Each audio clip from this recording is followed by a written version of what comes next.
Alright, before we get into today's episode, I have to tell you about the skincare brand that I trust with my face right now. And not just because I know the founder personally, spoiler alert, it's my mom. It's called Realistic MBW, and let me tell you, this stuff completely transformed my skin and my family's too. Clean ingredients, no weird junk, and everything is made with so much care, you can literally feel the difference when you use it. We made the decision years ago to stop using store-bought facial cleansers full of chemicals we can't even pronounce. Instead, we switched to handmade, homemade products. My skin has been clear ever since. I have had no breakouts, super glowy skin, and I honestly owe it all to the Calendula facial set. Using the Calendula facial set is like giving your skin a Holy Spirit hug. Go to realisticmbw.com and grab something for yourself, because looking like you slept 8 hours even when your toddler had you up at 3 a.m. is kind of a miracle that I'm here for. Everything is handcrafted by my mom, and honestly, I trust her formulas more than anything I've ever used. So if your skin's been acting up and you're just ready for something that actually supports your glow, go to realisticmbw.com and I promise you're gonna love it. All right, moms, I am so excited about today's episode. I'm so excited for this new series that we're about to start. I couldn't wait to do this series because this is something that has been on my heart for weeks now. And I was enjoying doing the last series where we were talking about your body on fitness as a mom, as a busy mom with toddlers, with young kids. And I'm so excited about this series because we're actually going to be talking a lot more about what the Bible actually says. And I wanted to start off by asking you this really important question. Is your body really a temple? Moms, we need to talk. You say that you love Jesus, but you're treating your body like a trash can instead of a temple, like the word says that we should. I know, that's not like what people really want to hear, right? We don't want to hear the cold, hard truth about what it is that we are doing. We don't want to be convicted of certain things that will force us to change, but that is what I said, right? You say that you love Jesus, but you're treating your body like a trash can instead of a temple. And before you click away, I just want you to hang out with me for a second. This episode is probably going to be the wake-up call that you need in the best way possible. I am so excited to dive into this series because this is something that's kind of been weighing on my heart for a while, and I can't wait to go through what the word says with you guys. We're going to get our Bibles, and we're going to go not page by page, but we're going to go through a couple of verses, and we're going to read them. We're going to try to get as much in context as possible. And disclaimer, I am not a Bible scholar. I am just a Christian.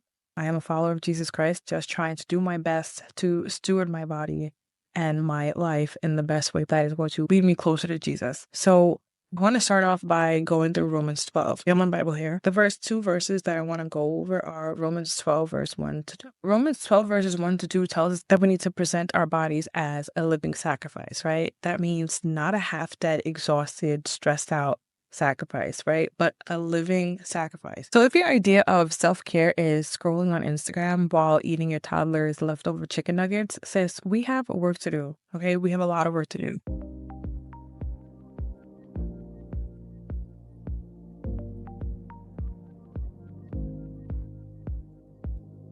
So I want to talk a little bit about why this episode matters, or really why this season, or I guess you could say series, matters a lot to me. Because I want you to think about the fact that you don't have time. You want to start making time for the things that matter, such as following Jesus, such as getting in your word, right? Such as prayer. You want to make sure that you're making time for those things because that's the foundation of your life. That is the foundation of motherhood. So we have a lot of work to do. And let me guess what you're thinking. I don't have time. I'll start when the kids get older. Fitness is for the gym girlies. It's not for moms like me who have little kids. You're wrong. And you guessed it, you're wrong. This is not about looking cute in leggings. We're not doing this whole thing to look cute in leggings. Although, let's be honest, that is a bonus to being fit and healthy. It's actually about honoring God with your body, right? It's about having the energy to raise your family. It's about walking in the confidence that He gave you, right? He wants you to have confidence. So this episode is actually going to be the mindset shift that you didn't know that you needed. Some of y'all are treating your body like a temple, but others, maybe they're treating it more like a storage unit for their stress, their junk food, and all of their excuses. The Bible says in 1 Corinthians 6, verse 19 to 20, it says, "Do you not know that your body is a temple of the Holy Spirit within you?" Do you not know, sis? If Jesus paid the price, right?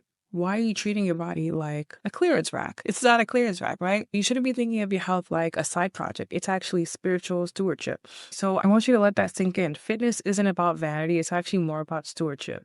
Now, I know someone's thinking, but I don't want to be obsessed with fitness. It's not about being obsessed. Let me be clear. Taking care of your body it's not vanity. It's actually a form of worship. Why? Because God gifted you with your health right? He gifted you with the ability to afford to buy groceries, right? He gifted you with the ability to cook, to learn how to cook. He gifted you with the ability to be able to move your body however you want to do that. If you're eating well, that could be a form of worship. If you're moving your body, that could be a form of worship. If you're choosing rest over being burnt out so that you can actually prioritize the things that matter, you guessed it, that is a form of worship, okay? God didn't call us to live our lives running on fumes from morning till night to the point where we have no more energy left to give to him, right? We have no more energy left to spend time seeking him during the day. He called you to be strong. He calls you to be present and equipped for the purpose that he gave you. James 2:26 says that faith without works is dead, right? We love to apply that to our prayer life, our Bible study, our quiet time.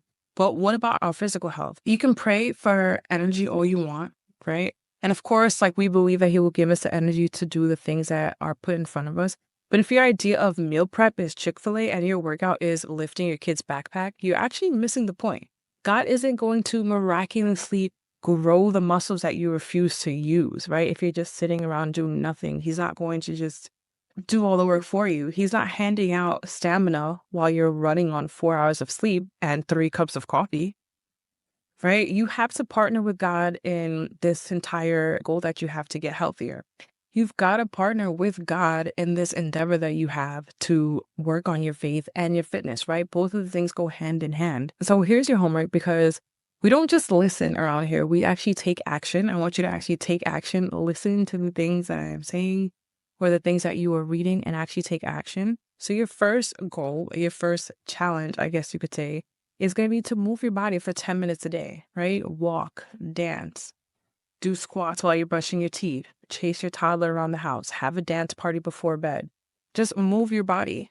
Another part of taking that first step is to pray before you work out, right? Say to the Lord, I offer this movement or this time that I have to you. I'm strengthening my body and my spirit so that I can spend more time with you, or so that I can grow with you, right? So that you can grow with God. You're going to be intentional about your meals. No crash diets. You're going to be eating food that actually fuels you instead of drains you.